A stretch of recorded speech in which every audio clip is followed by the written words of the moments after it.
All right, picture this, a deserted island with no maps and no tools. That is the premise for the new series, Naked and Afraid Castaways. We have two of the contestants and two of the survivalists here, Kerra and Andrew. Thank you so much for your time today. Thanks for having us. Absolutely, glad to be here.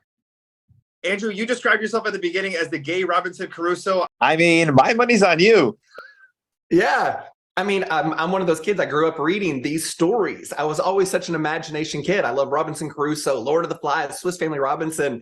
And there was this moment out there, I was like, I'm living this. Like, I am literally living the books that I read.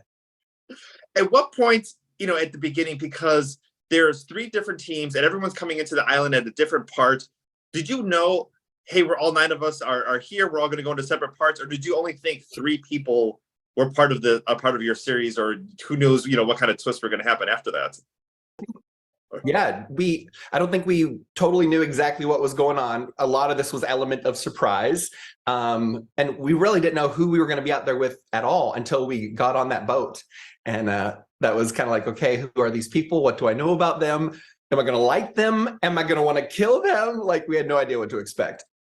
Kerra, you have an interesting skill as far as like the other team members. Like, when do you share that? When do you look to us, everybody else, as far as like, what skills do you have and what can we use to help us succeed in this challenge? Yeah, so I mean, my background is in wildlife biology. I deal with, being outside all the time and large predators and things like that. I was also in the military. So for a lot of this challenge, honestly, is just being able to be miserable. And so being able to come into this challenge and having the mental fortitude just to like deal with anything that puts, is in my way. I think that's a skill that I have that was really helpful for a lot of people, just being able to stay grounded for sure. As far as what's scarier for both of you, Andrew, I'll go ahead and start with you. Is it the daytime when you're trying to find as much, or the nighttime when you have no idea what's about to happen? 100% the nighttime, hands down. You hear noises in the woods. And when you're watching the show, I'm a fan. I'm a super fan before I ever actually got out there. When you watch on the show, you're like, it's not that scary. You can see out there. You can't see. We cannot see. Like, it is pitch black out there and you just hear noises. And this is often wildlife that I don't have in Kentucky where I'm from. So like, I don't know what that sound was. And it sounds really close. And that is where the afraid part, naked, that's obvious, but that's where the afraid part really kicks in for me. Yeah, Kerra, I have to agree yourself? with you. Yeah, the nighttime for sure is the scariest part because you don't have all your senses heightened, right? Like, you can't see anything. It's pitch black out there. It's most of the time really freaking cold, so you're uncomfortable and you're just super vulnerable. And when you can't see what's around you, it just makes it all that more difficult. Yeah. There's this country song called Praying for Daylight, and I feel like that's what we're constantly doing. Like, please daylight come, please daylight come. The longest evenings of your life. Yeah.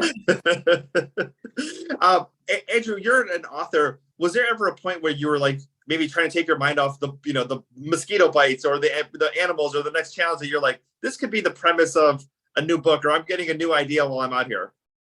100%. I thought about that, and I'm like dying to like sit down and have some time to write again, because I can take 100 moments from my adventures that I've had on Naked and Afraid and things that I've experienced, and I could turn that into such an interesting story. And of course, I was a reader of these adventure books as a kid, and now I've really got to use my experience to turn that into something. So I'm absolutely going to put pen to paper in the future and use Naked and Afraid to help inspire that. Kerra, as far as the other team members, maybe something, someone who's working in an office here in the United States, or someone who has, a project, and maybe they don't get along with their coworkers or their teammates, as well as they should. What's maybe something that you learned from the show that you're like, if you, put this skill to use, here's how you can achieve something? Yeah, a lot of patience, honestly. There's so many big personalities in this season. And when you have a ton of big personalities together, there's going to be conflict. But I think just learning patience and learning that everyone's from a different background. And then you're all here together with the same motives, which really brings people together. So as long as you keep those in mind, keep in mind what you have in common and make that your binding. I'm not, we have to survive. Go ahead. We have to survive island. We have to survive the island, the elements, the animals, but we also have to survive each other. Which is the biggest hurdle, to be honest.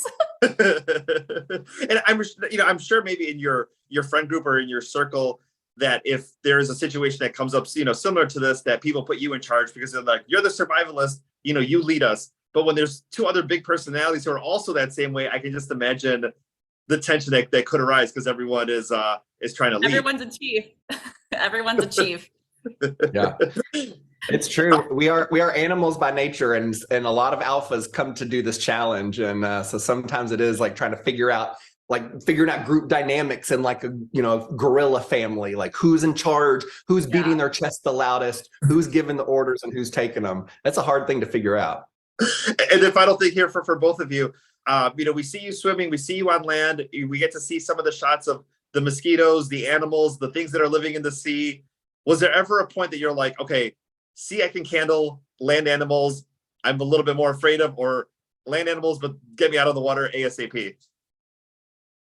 For me, it was the creatures in the water. I feel like I have no fighting chance in the water, and no spoilers, but I was attacked by an animal my first 10 minutes in the water, and so it was absolutely scary. So I'd say water animals are definitely way scarier.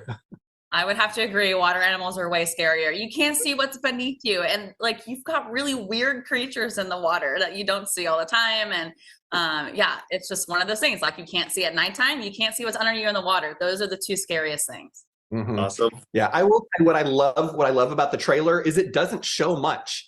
I'm like, they didn't show like there's so much, like they literally only showed things from like the first couple days. So I was like, that's pretty cool. That means there's a lot that we're going to see starting Sunday that people are going to be like, oh crap, that's cool. That's cool. Like, so they've done a good job of keeping a lot of Castaways totally secret. You haven't seen much at all. No, it's going to be crazy. It's going to be crazy. And I cannot wait. Andrew, Kerra, thank you so much for your time today. Naked and Afraid Castaways, Sunday, July 30th on Discovery Channel.